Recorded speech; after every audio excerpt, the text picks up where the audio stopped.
Hello friends, welcome to share trader Kannada. ಇವತ್ತು ನಿತಿನ್ ಗಡ್ಕರಿ ಅವರಿಂದ 2 PM around ನಮಗೆ ಒಂದು ಅಪ್ಡೇಟ್ ಬಂದಿದೆ ಅಲ್ವಾ. ಅಪ್ಡೇಟ್ ಬಂದ ತಕ್ಷಣನೇ ರಾಣೆ ಮದ್ರಾಸ್ ಸ್ಟಾಕ್ಸ್ ನಲ್ಲಿ ಒನ್ ಡೈರೆಕ್ಷನ್ ಅಲ್ಲಿ ಅಂಡ್ ಬೋಶ್ ನಲ್ಲೂ ಒನ್ ಡೈರೆಕ್ಷನ್ ಅಲ್ಲಿ ಮೂವ್ ಕಾಣಿಸಿದೆ ಅಲ್ವಾ. ಈ ಅಪ್ಡೇಟ್ ನಾವು ಗಮನಿಸಿದ್ರೆ ಎವ್ರಿ ಪ್ಯಾಸೆಂಜರ್ ಕಾರ್ ನಲ್ಲೂ ಅದು ಚಿಕ್ಕದಾಗಬಹುದು ದೊಡ್ಡದಾಗಬಹುದು, ಪ್ರತಿ ಪ್ಯಾಸೆಂಜರ್ ಕಾರ್ ನಲ್ಲೂ ಇನ್ಮೇಲೆ 6 ಏರ್ ಬ್ಯಾಗ್ಸ್ ನ ಮ್ಯಾಂಡೇಟರಿ ಮಾಡ್ತಿರೋ ತರ ಈ ರೂಲ್ ನ ಈ ಅಕ್ಟೋಬರ್ 1, 2023 ಇಂದ ಅಪ್ಲೈ ಮಾಡಬೇಕನ್ನೋ ತರ ನಿತಿನ್ ಗಡ್ಕರಿ ಅವರು ಅಪ್ಡೇಟ್ ಮಾಡಿದ್ದಾರೆ. 6 ಏರ್ ಬ್ಯಾಗ್ಸ್ ನ ಮ್ಯಾಂಡೇಟರಿ ಮಾಡ್ತಾ ಇರೋದು ಈ ಏರ್ ಬ್ಯಾಗ್ಸ್ ನ ತಯಾರಿ ಮಾಡುವಂತ ಕಂಪನೀಸ್ಗೆ ಅಡ್ವಾಂಟೇಜ್ ಇರುತ್ತಲ್ವಾ.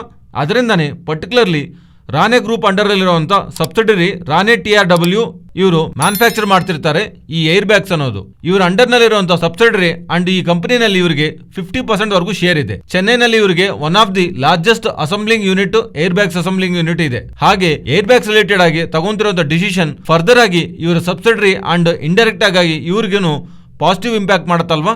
ಅದರಿಂದಾನೆ ಬಿಸಿನೆಸ್ ಪರವಾಗಿ ಸ್ಟಾಕ್ ಇವತ್ತು ಇಂಟ್ರಾಡೇ ಸೆಷನ್ ಅಲ್ಲಿ ಒನ್ ಡೈರೆಕ್ಷನ್ ಅಲ್ಲಿ ಈ ಅಪ್ಡೇಟ್ ಬಂದ ತಕ್ಷಣ ಮೂವ್ ಕಾಣಿಸಿದೆ. ಫ್ರೆಂಡ್ಸ್, ಬಜಾಜ್ ಎಲೆಕ್ಟ್ರಾನಿಕ್ಸ್ ಅವರು ರಿಫ್ರಿಜಿರೇಟರ್ಸ್ ಲೈಕ್ ಟಿವಿಸ್ ಮೊಬೈಲ್ಸ್ ಇವ್ರು ಮಾರುವಂತ ಶೋರೂಮ್ಸ್ ಅವರು ಈ ಬಿಸಿನೆಸ್ ನ ಸ್ಟಾಕ್ ಮಾರ್ಕೆಟ್ ನಲ್ಲಿ ಲಿಸ್ಟ್ ಮಾಡ್ತಿದ್ದಾರೆ IPO ಮೂಲಕ. ಎಲೆಕ್ಟ್ರಾನಿಕ್ ಮಾರ್ಟ್ ಇಂಡಿಯಾ ಅನ್ನೋ ನೇಮ್ ಇಂದ ಈ IPO ಅಕ್ಟೋಬರ್ 4 ಓಪನ್ ಆಗತ್ತೆ, ಅಕ್ಟೋಬರ್ 7 ಕ್ಲೋಸ್ ಆಗತ್ತೆ. And lower price band 56 rupees per share and upper price band 59 rupees per share. ಇವರು IPO ಮಾರ್ಕೆಟ್ ಅಲ್ಲಿ ಬರ್ತಿದ್ದಾರೆ. ಅಂಡ್ ಈ lot size 254 shares.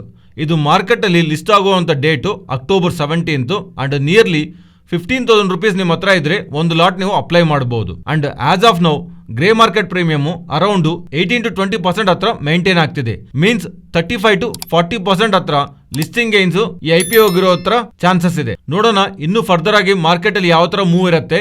Closing ಪಾಯಿಂಟ್ಗೆ market ಇನ್ನು ಜಾಸ್ತಿ ಫಾಲ್ ಆದ್ರೆ ಗ್ರೇ ಮಾರ್ಕೆಟ್ ಪ್ರೀಮಿಯಂ ಫಾಲ್ ಆಗಬಹುದು. ಇವರು ಪ್ರೆಸೆಂಟ್ಲಿ ಮೋಸ್ಟ್ಲಿ AP ಅಂಡ್ ತೆಲಂಗಾಣದಲ್ಲಿ ಬಿಸಿನೆಸ್ ಮಾಡ್ತಿದ್ದಾರೆ. ಅಂಡ್ ಇವ್ರ IPO ಡಾಕ್ಯುಮೆಂಟ್ ಅಲ್ಲಿ ಇವರು ಮೆನ್ಷನ್ ಮಾಡ್ತಿರೋದು ಫರ್ದರ್ ಆಗಿ ಬೇರೆ ಸ್ಟೇಟ್ಸ್ ಅಲ್ಲೂ ಎಕ್ಸ್ಪೆಂಡ್ ಮಾಡ್ತೀವಿ ಅಂತ. ಇನ್ನು ಫರ್ದರ್ ಆಗಿ ಬಿಸಿನೆಸ್ ಲೈಕ್ ಇವ್ರು ಇಲ್ಲಿಂದ ರಿಫ್ರಿಜರೇಟರ್ಸ್ ಆಗಬಹುದು, ಟಿವಿಯಿಂದ ಮೊಬೈಲ್ಸ್ ಇಂದಾನು ಎಷ್ಟೆಷ್ಟು ರೆವೆನ್ಯೂ ಸಂಪಾದನೆ ಮಾಡ್ತಿದ್ದಾರೋ ಅಂಡ್ ಫುಟ್ ಪ್ರಿಂಟ್ಸ್ ಹೇಗಿದೆ ಅನ್ನೋದು ಇದ್ರ ಬಗ್ಗೆ ಎಲ್ಲಾನು ಫರ್ದರ್ ವಿಡಿಯೋಸ್ ಅಲ್ಲಿ ಡಿಸ್ಕಸ್ ಮಾಡ್ಕೊಳ್ಳೋಣ. ಬಟ್ ಆಸ್ ಆಫ್ ನೌ ಇವರು IPO ಅಟ್ರಾಕ್ಟಿವ್ ಆಗಿ ಬರ್ತಿರೋ ಕಾರಣವಾಗಿ ಗ್ರೇ ಮಾರ್ಕೆಟ್ ಅಲ್ಲೂ ಡಿಮ್ಯಾಂಡ್ ಕಾಣಿಸ್ತಾ ಇದೆ. ಶಾರ್ಟ್ ಟರ್ಮ್ ನಲ್ಲಿ 35 to 40% ಹತ್ರ ಲಿಸ್ಟಿಂಗ್ ಗೈನ್ಸ್ ಸಿಗಬಹುದು. Next Jindal steel and power ಬಗ್ಗೆ ಮಾತಾಡ್ಕೊಳ್ಳೋಣ. ಇವತ್ತು ಸ್ಟಾಕ್ ರಿಲೇಟೆಡ್ ಆಗಿ ಒಳ್ಳೆ ಮೂವ್ಮೆಂಟ್ ಕಾಣಿಸಿದೆ ಅಲ್ವಾ. ಇದರ ಬ್ಯಾಕ್ ಇರುವಂತ ರೀಸನ್ಸ್ ಇಂಟರ್ನ್ಯಾಷನಲ್ ಆಗಿ ಇವ್ರಿಗಿರುವಂತ ಡೆಟ್ನ ಕಂಪ್ಲೀಟ್ ಡೆಟ್ನ ಇವರು ಕ್ಲಿಯರ್ ಮಾಡ್ಕೊಂಡಿದ್ದಾರೆ. 4 years ಬ್ಯಾಕ್ $1.8 billion ಹತ್ರ ಇಂಟರ್ನ್ಯಾಷನಲ್ ಡೆಟ್ ಇತ್ತು ಇವರಿಗೆ. ಈಗ ಅದು ಜೀರೋಗೆ ತಗೊಂಡ್ಬಂದಿದ್ದಾರೆ. ಇನ್ ಸಿಂಪಲ್ ಟರ್ಮ್ಸ್ ನಮ್ಮ ಇಂಡಿಯನ್ ರುಪೀಸ್ ನಲ್ಲಿ ಮಾತಾಡ್ಕೊಂಡ್ರೆ 2018 ನಲ್ಲಿ 46,500 crores ಹತ್ರ ಇವರಿಗೆ ಸಾಲಗಳಿತ್ತು. ಆದ್ರೆ ಈಗ ರೀಸೆಂಟ್ ಕ್ವಾರ್ಟರ್ ನಲ್ಲಿ ಓವರ್ಸೀಸ್ ಮೀನ್ಸ್ ಬೇರೆ ದೇಶಗಳಿಗೆ ಸಂಬಂಧಿಸಿರುವ ಸಾಲಗಳಂತೂ ಜೀರೋ. ಬಟ್ ಡೊಮೆಸ್ಟಿಕ್ ಆಗಿ ಇನ್ನು 7,700 crores ಮಾತ್ರನೇ ಸಾಲ ಇವರು ಮೇಂಟೈನ್ ಮಾಡ್ತಿದ್ದಾರೆ. ಅಂಡ್ ಇದನ್ನು ಫರ್ದರ್ ಆಗಿ ಡಿಲಿವರೇಜ್ ಮಾಡ್ತೀವಿ ಅನ್ನೋ ತರ ಮೀನ್ಸ್ ಇನ್ನೂ ಫರ್ದರ್ ಆಗಿ ಸಾಲಗಳು ಕಮ್ಮಿ ಮಾಡ್ಕೊಂತೀವಿ ಅನ್ನೋ ತರ ರಾಮ್ಕುಮಾರ್ ರಾಮಸ್ವಾಮಿ ಅವರು ಕಂಪನಿ CFO ಅವರು ಅಪ್ಡೇಟ್ ಮಾಡ್ತಿದ್ದಾರೆ. ಇತರ ಇವರಿಗೆ ಸಂಬಂಧಿಸಿರುವ ಸಾಲಗಳು ಆಲ್ರೆಡಿ ಸಿಗ್ನಿಫಿಕೆಂಟ್ ಪೋರ್ಷನ್ ಕಮ್ಮಿ ಮಾಡ್ಕೊಂಡಿರೋ ತರ ಮಾಡ್ತಿರುವಂಥ ಅಪ್ಡೇಟ್ಸ್ ಇಂದ ಸ್ಟಾಕು ಇಂಟ್ರಾಡೇ ಸೆಷನ್ ಅಲ್ಲಿ ಮೂವ್ ಆಗಿದೆ. ನೆಕ್ಸ್ಟ್ ಕೆಮಿಕಾನ್ ಸ್ಪೆಷಾಲಿಟಿ ಕೆಮಿಕಲ್ಸ್ ಬಗ್ಗೆ ಮಾತಾಡ್ಕೊಳ್ಳೋಣ. ಇಂಟ್ರಾಡೇನಲ್ಲಿ ಸ್ಟಾಕ್ ರಿಲೇಟೆಡ್ ಆಗಿ ಸ್ಟ್ರಾಂಗ್ ಪಾಸಿಟಿವ್ ಮೊಮೆಂಟಮ್ ಕಾಣಿಸಿದೆ. ಇದಕ್ಕೆ ಬ್ಯಾಕ್ ಇರುವಂಥ ರೀಸನ್ಸು ಇವರು ಎಕ್ಸ್ಚೇಂಜಸ್ಗೆ ಅಪ್ಡೇಟ್ ಮಾಡ್ತಿರೋದು ಗುಜರಾತ್ನಲ್ಲಿ P9 ಯೂನಿಟ್ ರಿಲೇಟೆಡ್ ಆಗಿ ಬ್ರೋಮೋಬೆಂಜನ್ ಅನ್ನೋ ಒಂದು ಕೆಮಿಕಲ್ ಪ್ರೊಡಕ್ಷನ್ನ ಸ್ಟಾರ್ಟ್ ಮಾಡಿರೋ ಥರ ಹೇಳ್ತಿದ್ದಾರೆ. ಈ ಬ್ರೋಮೋಬೆಂಜನ್ ಏನು? ಬ್ರೋಮೋಬೆಂಜನ್ ಅನ್ನೋದು ಸಾಲ್ವೆಂಟ್ ಹಾಗೆ ಮೋಟರ್ ಆಯಿಲ್ ಅಲ್ಲಿ ಯೂಸ್ ಆಗುವಂಥ ಪ್ರಾಡಕ್ಟ್. ಈ ಥರ ಹೊಸ ಸೆಗ್ಮೆಂಟ್ ಅಲ್ಲಿ ಎಂಟರ್ ಆಗ್ತಾ ಈ ಥರ ನ್ಯೂ ವೇರಿಯಂಟ್ಸ್ನ ಈ ಬ್ರೋಮೋಬೆಂಜನ್ ರಿಲೇಟೆಡ್ ಆಗಿ 2,400 ಮೆಟ್ರಿಕ್ ಟನ್ ಪರ್ ಆ್ಯನಮ್ ಕೆಪಾಸಿಟಿಯಿಂದ ಪ್ರೊಡಕ್ಷನ್ನ ಸ್ಟಾರ್ಟ್ ಮಾಡಿದ್ವಿ ಅಂತ ಹೇಳ್ತಿದ್ದಾರೆ. ಅಂಡ್ ಈ ಸೆಗ್ಮೆಂಟ್ ರಿಲೇಟೆಡ್ ಆಗಿ ಲೈಕ್ ಈ ಬ್ರೋಮೋಬೆಂಜನ್ ರಿಲೇಟೆಡ್ ಆಗಿ ಇವರಿಗೆ ಕಸ್ಟಮರ್ಸ್ ಇಂದ ಒಂದು ಹೈ ಡಿಮ್ಯಾಂಡ್ ಇದೆ ಅಂತ ಇವರು ಮೆನ್ಷನ್ ಮಾಡ್ತಾ ಇಲ್ಲಿಗೆ ಎಂಡ್ ಆಗಿಲ್ಲ. ಇನ್ನು ನ್ಯೂ ಪ್ರಾಡಕ್ಟ್ಸ್ ನಲ್ಲಿ ಇವರು ಫರ್ದರ್ ಆಗಿ ಎಂಟರ್ ಆಗ್ತಾ ಪೋರ್ಟ್ಫೋಲಿಯೋನಲ್ಲಿ ಎಕ್ಸ್ಪೆಂಡ್ ಮಾಡ್ತೀವಿ ಅನ್ನೋ ತರ ಕಮೆಂಟ್ಸ್ ಮಾಡ್ತಾ ಇರೋ ಕಾರಣವಾಗಿ ಕೆಮಿಕಾನ್ ಸ್ಪೆಷಾಲಿಟಿ ಕೆಮಿಕಲ್ಸ್ ರಿಲೇಟೆಡ್ ಆಗಿ ಇವತ್ತು ಪಾಸಿಟಿವ್ ಆಗಿ ಪ್ಲೇ ಆಗ್ತಿದೆ. ಅಂಡ್ ಈ ಸ್ಟಾಕು ಲಾಸ್ಟ್ 6 months ನಲ್ಲಿ 70% ವರೆಗೂ ಬೆಳೆದಿದೆ. ಒಂದು ವೇಳೆ ಈ ಕಂಪನಿ ರಿಲೇಟೆಡ್ ಆಗಿ ಬಿಸಿನೆಸ್ ಐಡಿಯಾ ಇಲ್ಲ ಅಂದ್ರೆ ನಿಮಗೆ ಸಿಂಪಲ್ ಆಗಿ ಇಲ್ಲಿ ಎಕ್ಸ್ಪ್ಲೈನ್ ಮಾಡ್ತೀನಿ.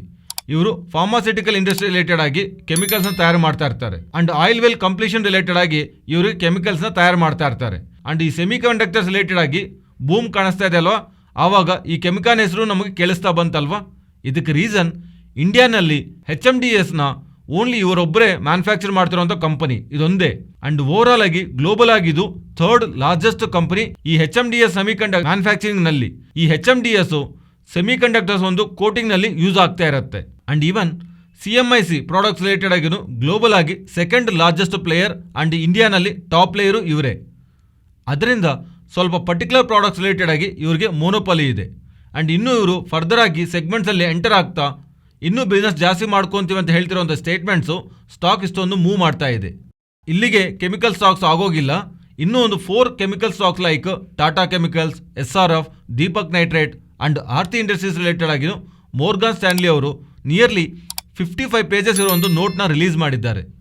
ಸ್ಪೆಷಲಿ ಕೆಮಿಕಲ್ಸ್ ನಿಯರ್ಲಿ $25 ಬಿಲಿಯನ್ ಹತ್ರ ಮಾರ್ಕೆಟ್ ಸೈಜ್ ಇರುವಂಥ ಸೆಗ್ಮೆಂಟ್ ಅಂತ, ಮೀನ್ಸ್ ಒಂದು ಬಿಗ್ ಆಪರ್ಚುನಿಟಿ ಸೆಗ್ಮೆಂಟಲ್ಲಿ ಇದೆ ಅಂತ ಅವ್ರು ಭಾವಿಸ್ತಾ ಇದಕ್ಕೆ ಮುಂಚೆ ಮಾತಾಡ್ಕೊಂಡಿದ್ವಲ್ಲ ಸ್ಟಾಕ್ಸ್ ಇದೆ ಅಂತ like SRF, Tata chemicals, Deepak nitrite, Aarti industries ಇದರ ರಿಲೇಟೆಡ್ ಆಗಿ ಜಾಸ್ತಿ ಫೋಕಸ್ ಮಾಡ್ತಾ ಅವನ್ನ ಅನಲೈಸ್ ಮಾಡಿದ್ದಾರೆ. ಇದರ ಜೊತೆಗೆ ನವೀನ್ ಫ್ಲೋರೈನ್, PI ಇಂಡಸ್ಟ್ರೀಸು ಇದೆ. ಈ ಎಂಟೈರ್ ಕೆಮಿಕಲ್ ಸ್ಟಾಕ್ಸ್ ರಿಲೇಟೆಡ್ ಆಗಿ ಪ್ರೀವಿಯಸ್ಲಿ ಇರುವಂಥ ಟಾರ್ಗೆಟ್ಸ್ ಅಂದ್ರೆ ಈಗ ಆ ಟಾರ್ಗೆಟ್ಸ್ ಹೇಗೆ ರಿವೈಸ್ ಮಾಡಿದ್ದಾರೆ ಅನ್ನೋದು ನೀವು ಇಲ್ಲಿ ಗಮನಿಸಬಹುದು. ಅಂಡ್ ಪ್ರೆಸೆಂಟ್ ಇರುವಂಥ ಕರೆಂಟ್ ಮಾರ್ಕೆಟ್ ಪ್ರೈಸ್ ಇಂದ ಎಲ್ಲಿವರೆಗೂ ಅಪ್ಸೈಡ್ ಟಾರ್ಗೆಟ್ ಇದೆ ಅನ್ನೋದು ಇಲ್ಲಿ ನಾವು ಗಮನಿಸಬಹುದು. ಇದರಲ್ಲಿ ತುಂಬಾ ನೀಟಾಗಿ ಎಕ್ಸ್ಪ್ಲೈನ್ ಮಾಡಿದ್ದಾರೆ.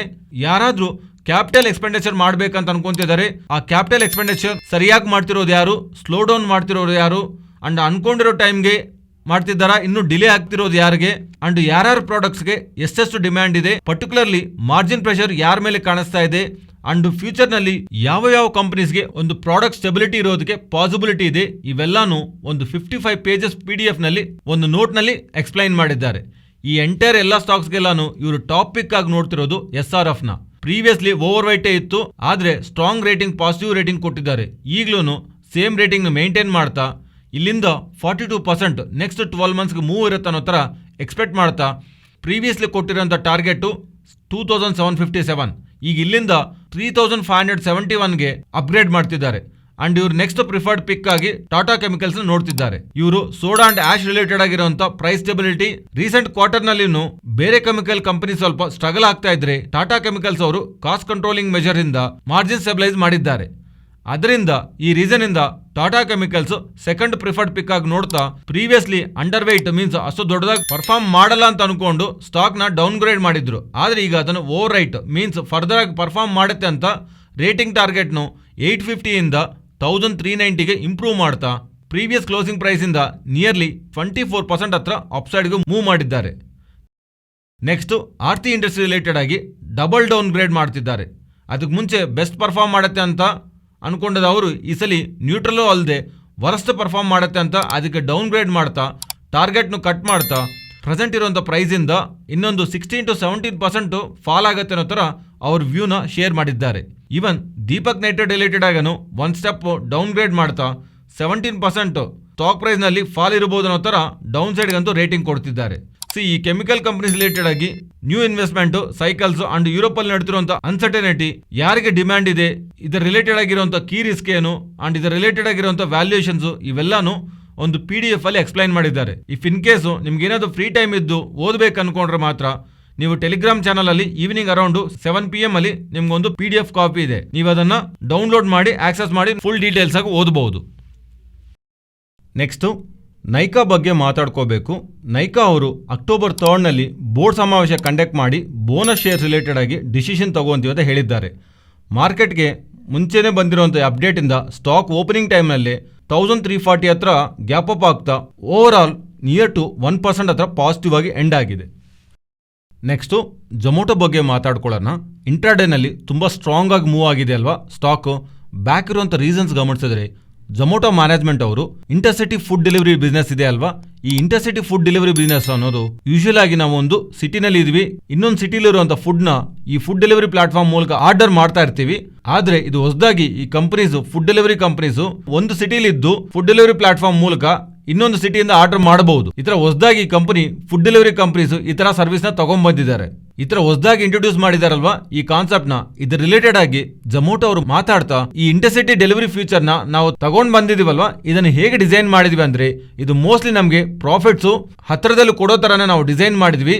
ಅದರಿಂದನೇ ಇದು ಮಚ್ ಫಾಸ್ಟರ್ ಫೇಸ್ ಇಂದ ಬ್ರೇಕ್ ಇವನ್ ಬಂದ್ಬಿಡುತ್ತೆ ಲೈಕ್ ಫಸ್ಟ್ ಸ್ಟಾರ್ಟಿಂಗ್ ನಲ್ಲಿ ನಾವು ಸ್ವಲ್ಪ ಖರ್ಚು ಮಾಡಬೇಕಾಗಬಹುದು, ಸ್ವಲ್ಪ ನಷ್ಟ ಬರ್ತಿದ್ರು ಇದು ತುಂಬಾ ಕ್ವಿಕ್ ಆಗಿ ನಮ್ಗೆ ಪ್ರಾಫಿಟಬಿಲಿಟಿ ಆಗಿ ಟರ್ನ್ ಆಗತ್ತೆ ಅನ್ನೋ ತರ ಇಂಟರ್ಸಿಟಿ ಫುಡ್ ಡೆಲಿವರಿ ಸಿಸ್ಟಮ್ ಅನ್ನೋದು ಜೊಮೊಟೊ ಅವರು ಕಾನ್ಫಿಡೆಂಟ್ ಆಗಿ ಮಾಡ್ತಿರುವಂತ ಈ ಸ್ಟೇಟ್ಮೆಂಟ್ಸ್ ಆಕ್ಚುಲಿ ಮಾರ್ಕೆಟ್ ಎಂಡ್ ಆಗೋ ಪಾಯಿಂಟ್ ಅಲ್ಲಿ ಬಂದಿರುವಂತ ಅಪ್ಡೇಟ್ ಇದು. ಇದರಿಂದ ಇವತ್ತು ಜೊಮೊಟೊ ರಿಲೇಟೆಡ್ ಆಗಿ ಸ್ಟ್ರೆಂತ್ ಅಂತೂ ಪ್ಲೇ ಆಗಿದೆ. ನೆಕ್ಸ್ಟ್ ಅದಾನಿ ಗ್ರೀನ್ ಬಗ್ಗೆ ಮಾತಾಡ್ಕೊಳ್ಳೋಣ. French multi international integrated energy and petroleum company ಆಗಿರುವಂತ ಟೋಟಲ್ ಎನರ್ಜೀಸ್ ಅನ್ನೋ ಕಂಪನಿ ನಿಮ್ಗೆ ಐಡಿಯಾ ಇದೆ ಅಲ್ವಾ? ಇಲ್ಲಿಂದ ತುಂಬಾ time back Adani green related ಆಗಿ ಅವರು ಇನ್ವೆಸ್ಟ್ಮೆಂಟ್ ಮಾಡಿದ್ದಾರೆ. ಅದಾನಿ ಗ್ರೀನ್ ನಲ್ಲಿ ನಿಯರ್ಲಿ 20% ವರೆಗೂ ಅವರಿಗೆ ಶೇರ್ ಇದೆ. ಅಂಡ್ ನಿನ್ನೆ ಅವರ ರಿಲೇಟೆಡ್ ಆಗಿ ನಡೆದಿರುವಂತಹ ಕಾನ್ಫರೆನ್ಸ್ ನಲ್ಲಿ ಆ ಕಂಪನಿ ಸಿಇಒ ಮಾತಾಡ್ತಾ ಅದಾನಿ ಗ್ರೀನ್ ಎನರ್ಜಿನಲ್ಲಿರೋಂಥ ಇವರ 20% ಶೇರ್ನ ಅವರು ಪೊಟೆನ್ಷಿಯಲ್ ಕ್ಯಾಶ್ ಆಗಿ ನೋಡ್ತಿದ್ವಿ ಅಂತ, ಮೀನ್ಸ್ ಈ ಕ್ಯಾಶ್ ನೀಡ್ ಏನಾದರೂ ಬೇಕಾಗ್ತಾ ಇದ್ರೆ 20% ಶೇರ್ನ ಸೆಲ್ ಮಾಡಿ ಅವರು ಬೇಕಾಗಿರೋಂಥ ಕ್ಯಾಶ್ನ ರೈಸ್ ಮಾಡ್ತೀವಿ ಅನ್ನೋ ಥರ ಸ್ಟೇಟ್ಮೆಂಟ್ ಮಾಡ್ತಾ ಇರೋದು. ಇವತ್ತು most of the time stock ಅಂತೂ ಪಾಸಿಟಿವ್ ನಲ್ಲಿ ಇತ್ತು. ಬಟ್ ಈ ಥರ ಮಾಡಿರೋಂಥ ಸ್ಟೇಟ್ಮೆಂಟ್ಸು ಯಾವ ಟೈಮ್ನಲ್ಲಾದರೂ ಸೆಲ್ ಮಾಡ್ತೀವಿ ಅನ್ನೋ ಥರ ಅಂಡ್ ಅದು ಯಾವ ಪ್ರೈಸ್ ನಲ್ಲಿ ಬ್ಲಾಕ್ ಡೀಲ್ಸ್ ನಡೆಯುತ್ತೋ ಅನ್ನೋ ಅನ್ಸರ್ಟನಿಟಿಯಿಂದ ಆರ್ ಓವರ್ ಹ್ಯಾಂಗ್ ಇಂದ ಸ್ಟಾಕ್ ರಿಲೇಟೆಡ್ ಆಗಿ ಪ್ಲೇ ಆಗ್ತಿದೆ. Next Godrej agrovet promoters open market ಇಂದ 40,000 ಶೇರ್ಸ್ ಹತ್ರ ಬೈ ಮಾಡ್ತಿರೋ ಥರ ಡೇಟಾ ಕಾಣಿಸ್ತಾ ಇದೆ. ಯೂಶುವಲ್ ಆಗಿ ಪ್ರಮೋಟರ್ಸು ಓಪನ್ ಮಾರ್ಕೆಟ್ ಇಂದ ಬೈ ಮಾಡ್ತಾ ಇದ್ರೆ ಅದು ಮಾರ್ಕೆಟ್ ಪಾಸಿಟಿವ್ ಆಗಿ ತಗೊಳುತ್ತೆ. ನೆಕ್ಸ್ಟ್ ಆರ್ತಿ ಇಂಡಸ್ಟ್ರೀಸ್ ಬಗ್ಗೆ ಮಾತಾಡ್ಕೊಳ್ಳೋಣ. ಕಂಪ್ನಿನ ಟ್ರ್ಯಾಕ್ ಮಾಡೋರಿಗೆ ಒಂದು ಐಡಿಯಾ ಇರುತ್ತೆ. ಇವರು 2 ಸೆಗ್ಮೆಂಟ್ಸ್ನಲ್ಲಿ ಬಿಸ್ನೆಸ್ ಮಾಡ್ತಿದ್ದಾರೆ, ಒಂದು ಕೆಮಿಕಲ್ಸ್, ಇನ್ನೊಂದು ಫಾರ್ಮಾಸ್ಯೂಟಿಕಲ್. ಈಗ ಕಂಪನಿ ಮಾಡ್ತಿರೋಂಥ ಅಪ್ಡೇಟ್ ಅಕ್ಟೋಬರ್ 20ನ ಬೋರ್ಡ್ ಸಮಾವೇಶ ಮಾಡಿ ಡಿಮರ್ಜರ್ ರಿಲೇಟೆಡ್ ಆಗಿ ಡಿಸಿಷನ್ ತಗೊಂತೀವಿ ಅಂತ ಹೇಳ್ತಿದ್ದಾರೆ.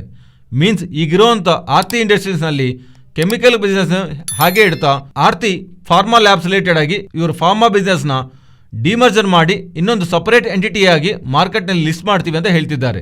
ಅಂಡ್ ಇವರ ಫಾರ್ಮಾ ಬಿಸ್ನೆಸ್ ರಿಲೇಟೆಡ್ ಆಗಿ ಔಟ್ಲುಕ್ ನ ನೀವು ಸ್ಕ್ರೀನ್ ಮೇಲೆ ಗಮನಿಸಬಹುದು. ಕಾನ್ಸ್ಟೆಂಟ್ ಆಗಿ ಇವರ ರೆವೆನ್ಯೂ ಗ್ರೋ ಆಗ್ತಿದೆ. ಅಂಡ್ ಇವನ್ ಆಪರೇಟಿಂಗ್ ಸೈಡ್ನು ರೀಸೆಂಟ್ ಫೈನಾನ್ಷಿಯಲ್ ಇಯರ್ ಇಂದಾನು ಬೆಟರ್ ಆಗಿ ಇವರು ಫಾರ್ಮಾ ಬಿಸ್ನೆಸ್ ನ ಪರ್ಫಾರ್ಮ್ ಮಾಡ್ತಿದೆ. ಅದರಿಂದ ಈ 2 ಸೆಗ್ಮೆಂಟ್ಸ್ ಸಪರೇಟ್ ಮಾಡಿದ್ರೆ ವ್ಯಾಲ್ಯೂ ಅನ್ಲಾಕ್ ಆಗತ್ತೆ ಅಂತ ಒಂದು ಎಕ್ಸ್ಪೆಕ್ಟೇಷನ್ ನಲ್ಲಿ ಮ್ಯಾನೇಜ್ಮೆಂಟ್ ಅಂತೂ ಇದೆ.